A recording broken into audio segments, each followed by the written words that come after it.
So Unohana is one of those characters in Bleach that doesn't really do a whole lot. She's supposed to be really powerful, but she got one fight in the Blood War, and that one fight took her from this random featless character who could do some healing stuff to one of the strongest characters in the final arc. I'm going to be doing my best to more explain some of her abilities. We'll go over her strength, but I feel like that should be more well known at this point. I think the question I'm going to have to try to answer in this video is what exactly does her Bankai do, but we'll get there when we get there. For now, let's talk about her strength. Now, Unohana's strength is pretty much completely derived of how strong you think post-time skip Kenpachi is, and that dude has some pretty impressive feats, considering that he was able to take out Noitora, the memed strongest Espada, and Yami, the actual strongest Espada. And even though we didn't see the fight between him and Yami, we do see that he's able to cut off one of Yami's legs, and once Yami enters his big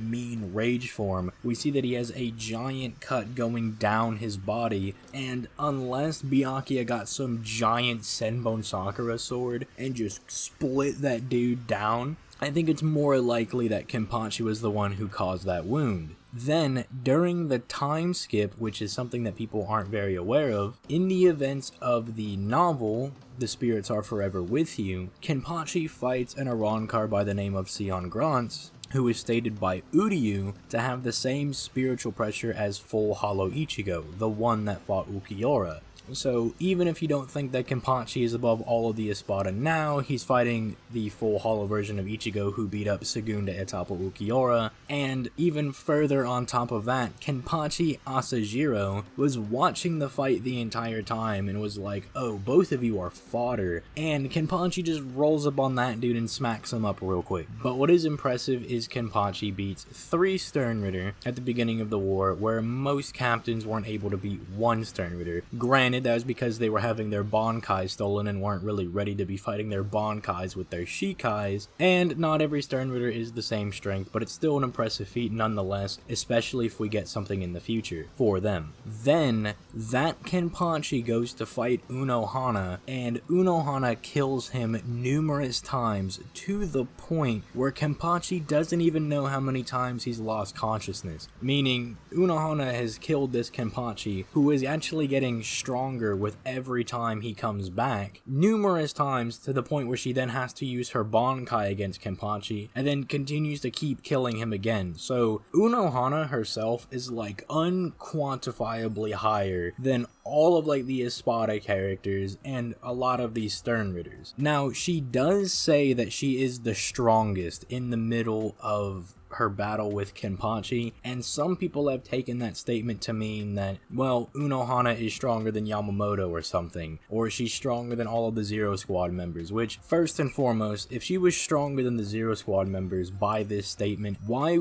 wouldn't she just go kill Yuha right away? Like, why even risk her dying? Because Ichibei just bullied Yuha before he pulled out the Almighty, and so Unohana should have just gone and obliterated Yuha if she was really stronger than him. Same thing for her being stronger than Yamamoto. For one, back in the past, Unohana was a criminal, the biggest criminal in all of the Soul Society, and then she just starts serving Yamamoto. It's never directly stated that they did fight, but I do find it very hard to believe that Unohana, being this big gang leader, would just be like, yeah, I'm gonna be subservient to Yamamoto. I would imagine he would have had to beat her down or something along those lines, especially with her calling herself the strongest, you know? But who knows? Maybe Unohana did beat up Yamamoto and that's why she was calling herself the strongest. But I think it more likely that when she calls herself the strongest to Kenpachi when they're fighting, they're talking about people that are currently alive. Especially since we have statements supporting that Yamamoto is still much stronger than her from the data book itself, saying that even with one arm he is the strongest of all the Gote 13, and Yuha saying there is no one among my Sternritter that can contain your power except for me. Then there's Unohana's abilities, and we'll just go ahead and jump right into her Bankai, since that seems to be the biggest point of contention where people are like, I have no idea what her Bankai does. Because when she uses it, she like touches the blood blood on her sword, then like rubs it on her face or something. And then the next time we see them fighting, Kenpachi is a skeleton, like almost the Baragon effect when he aged Soifon's arm, she turned into a skeleton. It's literally like the same thing. And so people are like, oh, so it's deterioration, kind of like her Shikai being restoration and her Bankai would be deterioration. They're just opposites of one another. But then Unohana is also a skeleton, so then people are like, oh, maybe this is just a vision or something that Kenpachi is having. But I literally do think this is her Bankai abilities, that she's able to deteriorate the people around her. We don't know what it does further than that, but I don't think this is just some illusion that we're seeing. It's very likely that when Unohana does this to her opponent that she changes her own appearance, as we do know that Bankais can do that. You know, Ichigo literally wears his Bankai. Yamamoto can wear his Bankai as well. Toshiro wears his Bankai. But I think where people get a little messed up is that we've never really like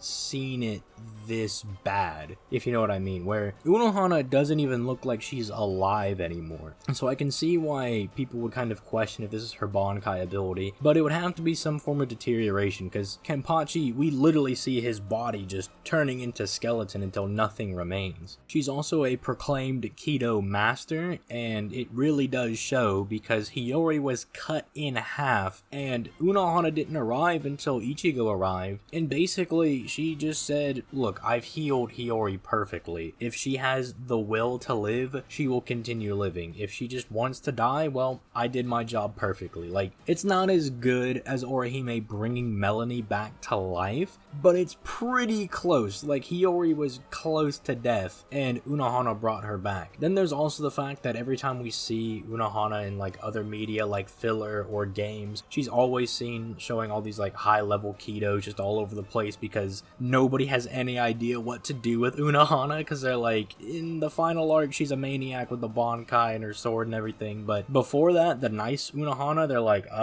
just make her shoot a lot of Kido beams everywhere, I don't know. She also has some little gadgets she throws at Kenpachi, or Kenpachi calls them tricks, so like she had this little dagger that she threw at him, but other than that, she's really got not much else. Like, it's pretty much her Bankai, her Shikai heals, but then she's also got some Kido she can shoot at people. Maybe the reason her healing is so well is that she was trained by Karinji, or Cringy. I don't really know how to pronounce his name, to be honest, but maybe that's the reason she's able to heal so well, is because she was trained by him, and he pretty much has the god hot springs that Byakuya, the guy that was supposed to be dead, got dipped into and just seemed to make a very rapid recovery. Same thing for Rukia and everyone else, Renji, Ichigo, so that could be the reason she's able to heal so well. But other than that, Unohana really doesn't have anything else, so I'm gonna go ahead and end the video here. If you guys have any thoughts, please leave them in the comments below. I'd love to hear what you guys think, specifically on the whole Bankai thing for Unohana, as well as, do you actually think that Unohana would slap up Yamamoto or Ichibei? Please let me know in the comments below. Like and subscribe if you did enjoy the video and want to see more. My Discord is linked in the description if you guys would like to come hang out in the Discord. We're all stuck at home anyway, so might as well just